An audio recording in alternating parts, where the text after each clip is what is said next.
रना रना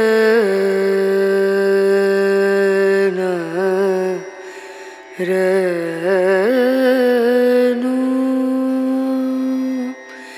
रे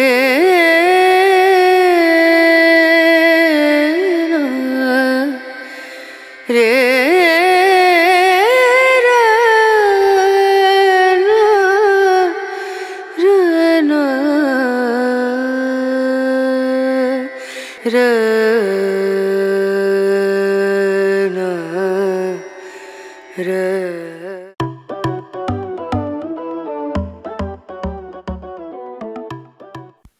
শুভেচ্ছা জানাচ্ছি গোপালগঞ্জের টুঙ্গিপাড়া জাতির পিতা বঙ্গবন্ধু শেখ মুজিবুর রহমানের সমাধিস্থল থেকে। ভিডিও জুড়ে থাকছে বঙ্গবন্ধুর সমাধি এবং শৈশব বিজড়িত স্থান। চলুন শুরু করি। জাতির পিতা বঙ্গবন্ধু সমাধিস্থল দেখতে হলে আপনাকে আসতে হবে গোপালগঞ্জে। গোপালগঞ্জ থেকে মাত্র 19 কিলোমিটার পথ পাড়ি দিলে দেখা মিলবে টুঙ্গিপাড়ায় এই বঙ্গবন্ধুর সমাধিস্থল। আমরা সমাধিস্থলে প্রবেশ করলাম।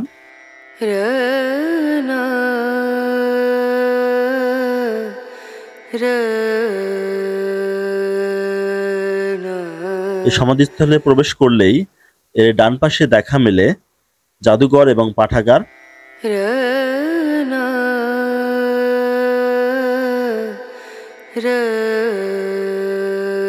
আমরা জাদুঘরটি দেখছি। এখানে তার শৈশব থেকে সারা জীবনের সমগ্র ছবি রাখার চেষ্টা করা হয়েছে। আমরা সেগুলো দেখানোর চেষ্টা করছি আপনাদের।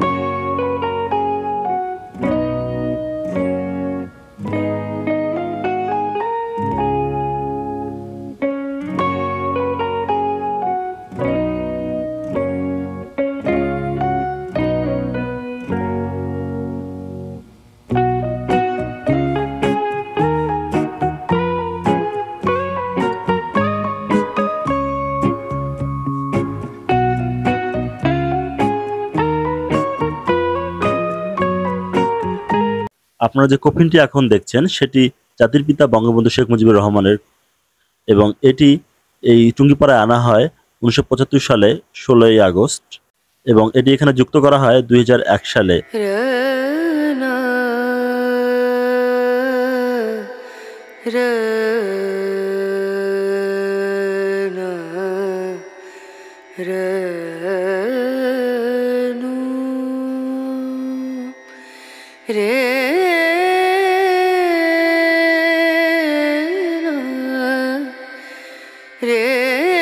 এটি দেখছেন 7ই মার্চের একটি ভাষণের তৈলচিত্র।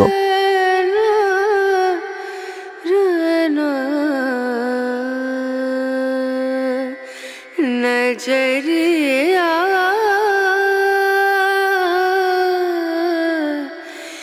लागे नहीं कहीं ओ नजरिया। আমরা জাদুঘর ও পাঠাগার খাওয়া শেষ করলাম। এখন আমরা যাচ্ছি ভিতরের অংশে। এটির কিন্তু আসলে বাম পাশে রয়েছে একটি মসজিদ। যাই হোক, আমরা আগাই সামনের দিকে।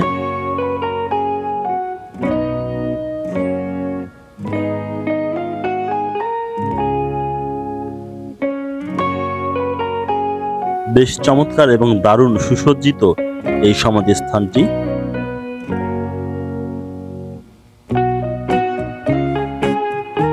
আমাদের চোখে ধরা দিল জাতির পিতা বঙ্গবন্ধুর সমাধি। এটি কিন্তু আসলে ঘাস দিয়ে লেখা, দেখছেন বেশ চমৎকার। আমরা একটু যদি আগাই আপনাদের দেখানোর চেষ্টা করি। আপনারা দেখেন এখানে বেশ চমৎকারভাবে লেখা রয়েছে জাতির পিতা বঙ্গবন্ধুর সমাধিসৌধ কমপ্লেক্স। আমরা একটু সামনে আগাই।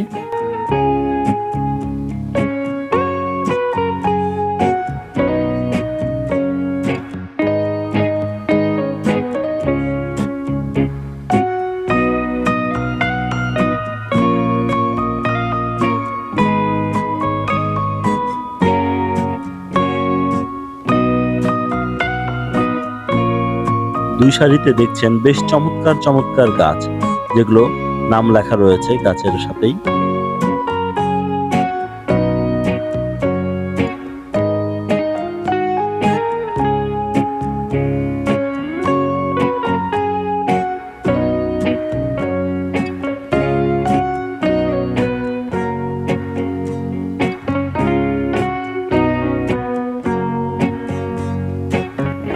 আমরা চলে এসলাম সেই মূল জায়গাটিতে, যেখানে রয়েছে আমাদের সর্বকালের বাঙালি জাতির পিতা বঙ্গবন্ধু শেখ মুজিবুর রহমানের সমাধি। এখানে তার পাশেই রয়েছে তার বাবা মার কবর। ভাই আসলে কেমন লাগছে? অনেক ভালো লাগছে। আসলে বাংলাদেশে যে বাঙালি জাতির জনক না বললেই নয়, মানে বঙ্গবন্ধু শেখ মুজিবুর রহমানের তার যে কৃতিত্ব, তাদের সমাধি এখানে, জায়গাটা অনেক সুন্দর জায়গা। আপনারা যদি, আমার রিকোয়েস্ট থাকবে যারা এখানে আসবে অবশ্যই জায়গাটা দেখে যাবে। রনা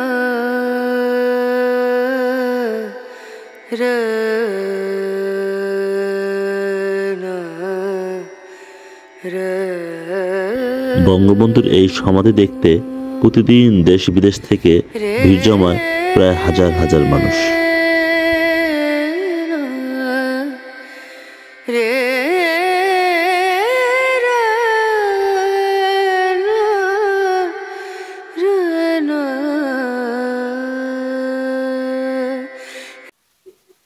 আপনারা দেখছেন অনেকেই ফুল দিয়ে আসলে স্মৃতি স্মরণ করছেন, শ্রদ্ধা নিবেদন করছেন।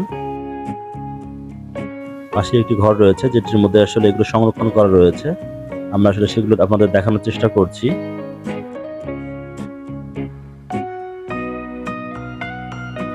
ঘাটের স্ট্যান্ডের নৌকা বেশ দুর্দান্ত। এখানে একটা আলোকচিত্র দেখছেন, বেশ চমৎকার। আমাদের এটি মোটামুটি ঘুরে দেখা হলো। আমরা আসলে এখন আমাদের বঙ্গবন্ধুর যে আসলে শৈশবে বেড়ে ওঠা জায়গাগুলো সেগুলো দেখানোর চেষ্টা করব। এটা করে 2 নং গেট দিয়ে বের হতে হবে। আমরা প্রথমে যদি এসে বাল্যকালের খেলার মাঠ, আমরা একটু আসলে আগাবো, দেখানোর চেষ্টা করব।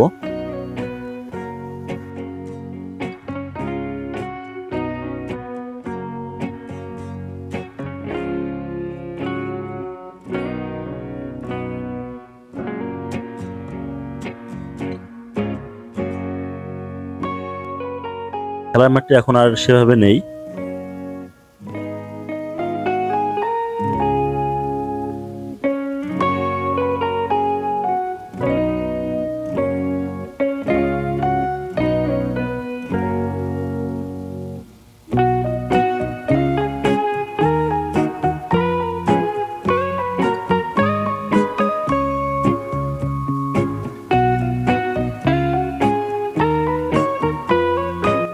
এটি হচ্ছে মোহাম্মদ মঞ্জিল ভিলা, শেখ বাড়ি, সে সময়ের বাড়ি ছিল এটি, যেখানে তার শৈশবে বেড়ে ওঠা।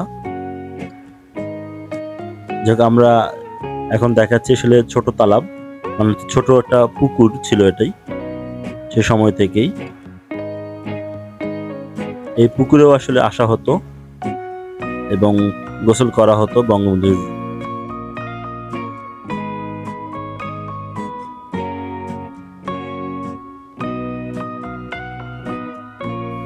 আমরা যদি আসলে এখন একটু দেখাই, আপনারা খেয়াল করছেন অনেক পুরনো একটা বাড়ি। এটি হচ্ছে বঙ্গবন্ধুর একদম আদি বাড়ি। তার পূর্বপুরুষ এসে যে প্রথম জমিদারি বাড়ি স্থাপন করেন, এটি আসলে সেই বাড়িটি। আমরা একদম বঙ্গবন্ধুর শৈশবের যে বেড়ে ওঠা জায়গাগুলো, সেই জায়গাগুলোতে এখন আছি। আপনারা একটু দেখছেন, এটা আসলে মসজিদ, যে মসজিদটি আসলে পারিবারিকভাবেই তখন থেকেই ছিল। এটি শেখ বাড়ি জামে মসজিদ এবং এর পাশেই আসলে হচ্ছে সেই পুরনো আদি বাড়িটি, যেটি আসলে জমিদার শেখ কুদরত সাহেব করেছিলেন। এতেই বোঝা যায় বঙ্গবন্ধুর আদিপুরুষরা বেশ সমৃদ্ধ ছিল। এখানেও বেশ কিছু জিনিস রয়েছে যেগুলোতে বঙ্গবন্ধু বসতেন, যেগুলোতে বঙ্গবন্ধু ব্যবহার করতেন, সেগুলো এখানে কিছু সংরক্ষণ করা রয়েছে। আমরা আসলে সেগুলো আপনাদের দেখানোর চেষ্টা করব একটু।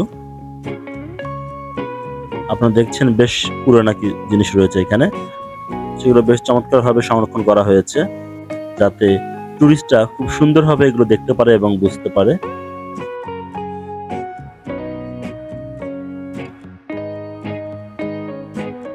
এই সেই হাতলের চেয়ারটিতে যেখানে তিনি আসলে বসতেন।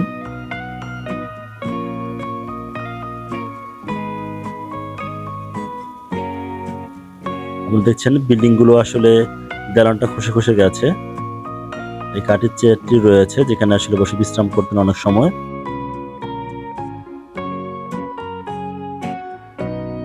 সুন্দর নকশা করা দেখছেন আপনারা।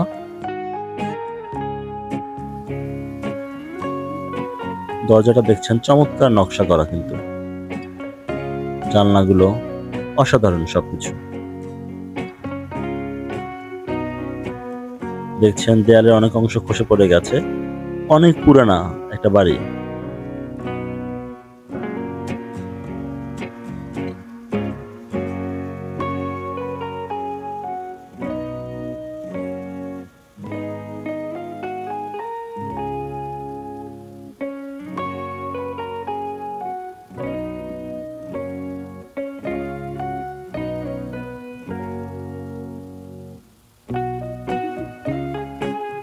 এই বাড়িটি কিন্তু প্রত্নতত্ত্ব বিভাগের আওতাভুক্ত রয়েছে।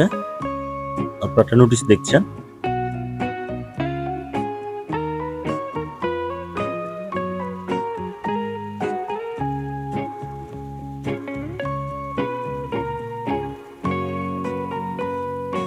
এর পাশে কিছু বিলবোর্ড রয়েছে যেগুলোতে আসলে বঙ্গবন্ধুর বেশ কিছু ঐতিহাসিক ছবি সাঁটানো রয়েছে। আমরা আসলে সেগুলো আপনাদের দেখানোর চেষ্টা করছি।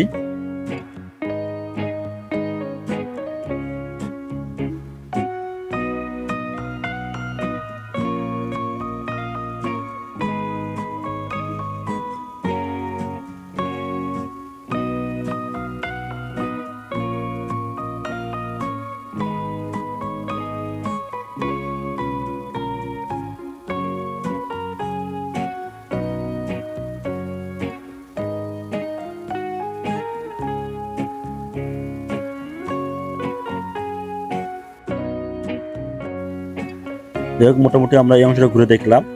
এখন আসলে আরো ভিতরের অংশে যাব। এটা হচ্ছে 2 নং গেট। ঐতিহাসিক হিজলতলির ঘাট। এটি আসলে ঐতিহাসিক একটা স্থান যেখানে আসলে বঙ্গবন্ধু সে সময় আসলে গোসল করতেন। আমরা সেই ঘাটটিতে যাব।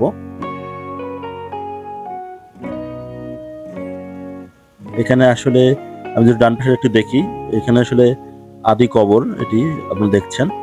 এরপরে কিন্তু আসলে রয়েছে সেই আদি বাড়ি যেগুলো আসলে ধ্বংসাবশেষ রয়েছে।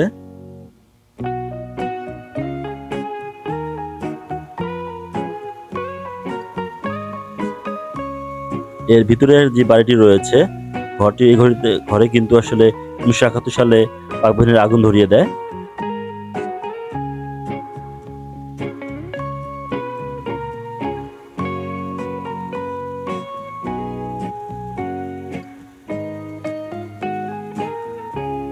এগুলো আসলে এখন বাড়ি। আমি একটু এর ভিতরটা দেখানোর চেষ্টা করব।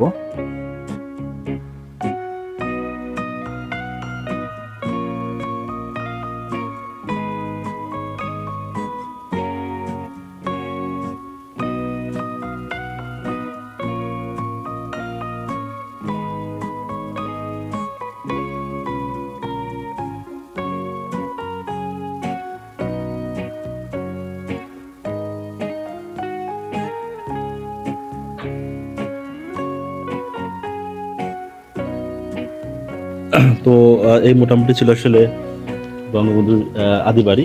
আমরা আসলে আপনাকে কিন্তু নিয়ে যাচ্ছিলাম হিজলতলি, তো সেখানে নিয়ে যাচ্ছি।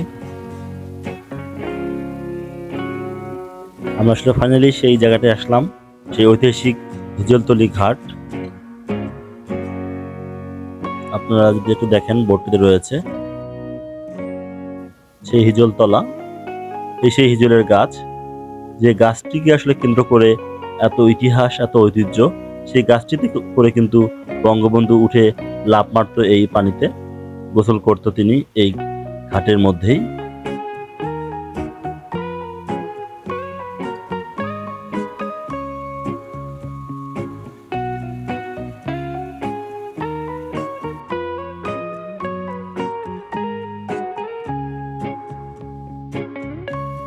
সে সময় এই এলাকায় পানির অভাব হওয়ার কারণে বঙ্গবন্ধুর যে আদি পুরুষরা রয়েছে তারা কিন্তু আসলে এই দুই নদীর মিলন করা ঘটায় এই খনন করে, সেটি এখন এই অবস্থা রয়েছে।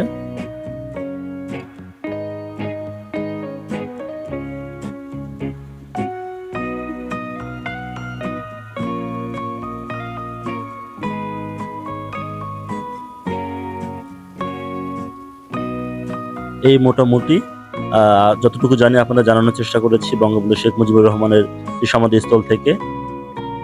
তো আজকে আমরা এখানে শেষ করছি, আবার দেখা হবে নতুন কোনো আয়োজনে। সে পর্যন্ত ভালো থাকবেন।